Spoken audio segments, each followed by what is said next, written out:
say you're on this track and you're heading in this direction, and you can see somebody over here thermaling, and you've got him on your flam, and you know he's climbing at 1 knot faster than you've been getting. So you know if you go over there, you're going to get a 1 knot extra climb rate. So given that it's almost guaranteed, is it worth going over there to get it?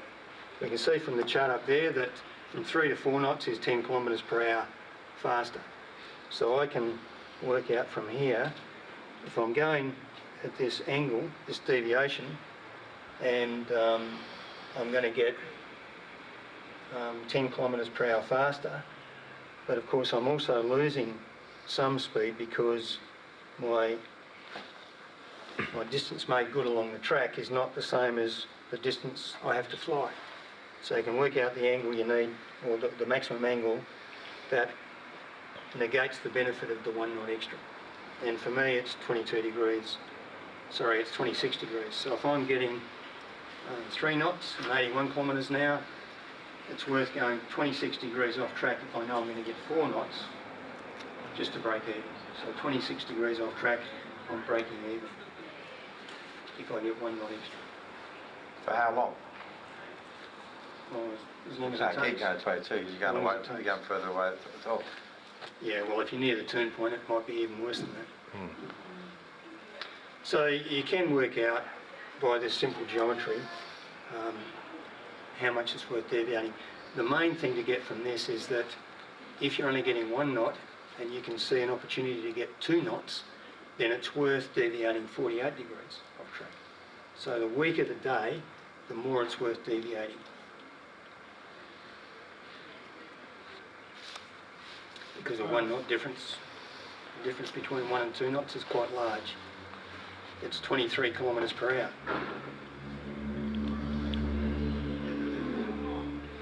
If it's a pretty strong day, you're getting strong climbs, it's hardly worth it.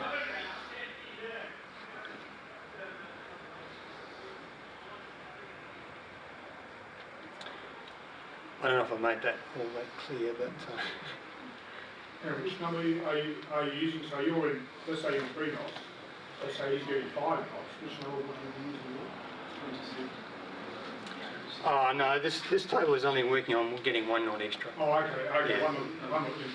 Obviously if you're going to get 2 knots extra, then it's worth deviating further. But that number's not representative of that. No.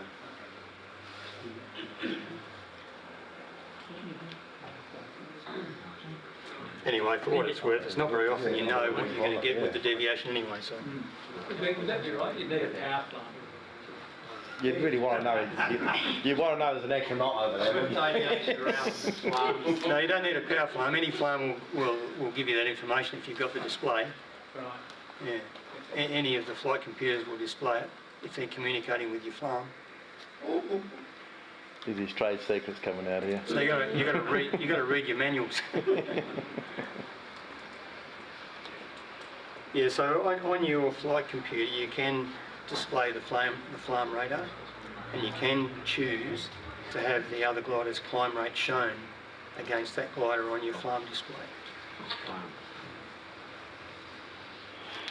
A power flame's got a range of, power flame to power flame, the range is quite good, maybe 15 kilometres. Ordinary flame to ordinary flame, the range is 2 or maybe 3 kilometres. So the power flame's more useful in that respect.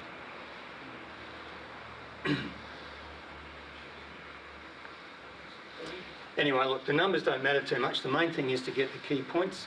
The key points are it's worth deviating a lot further if the conditions are weak to get a more certain climb or a better climb. And the other key point is that it's worth flying a bit slower than a bit faster.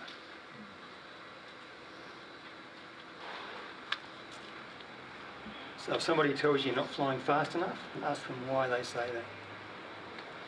Because they're probably not telling the truth. Unless you're flying everywhere at best LD.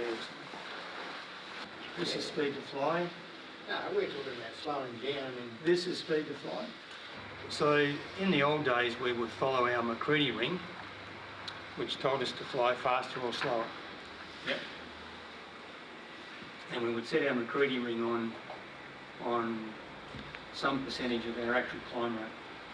If our actual climb rate's 4 knots, we might set our McCready ring on 2 or 3 knots.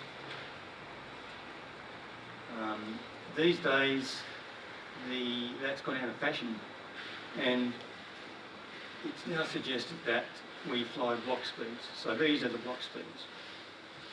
So if you're getting a climb rate of 3 knots in my glider, I'd be flying at about 74 knots. And I'd only vary that if I thought I should slow down because the thermal was coming up. So even in sync, I would still fly at 74 knots. What was your McCready ring you telling you to do, Greg? My McCready ring, Yeah.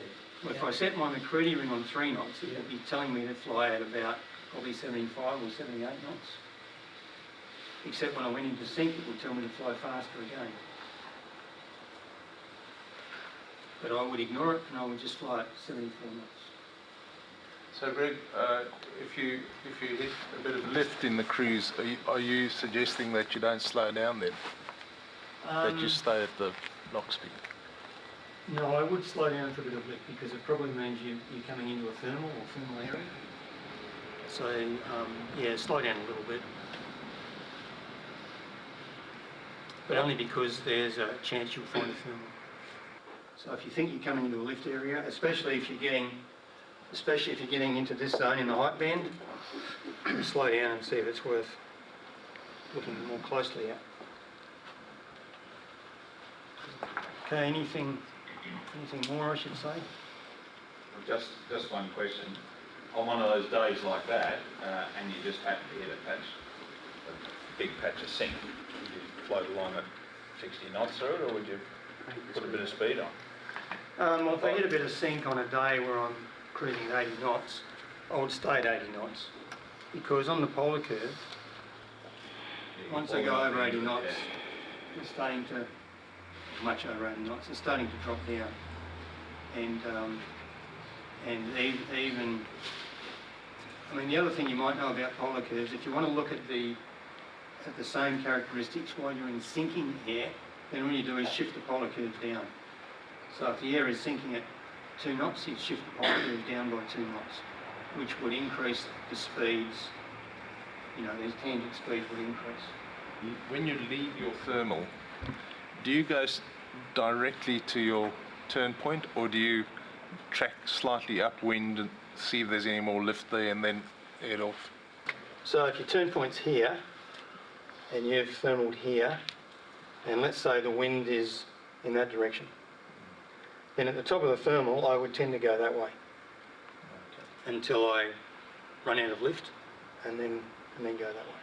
Okay, thank you. If the wind is from here, I would just head straight off.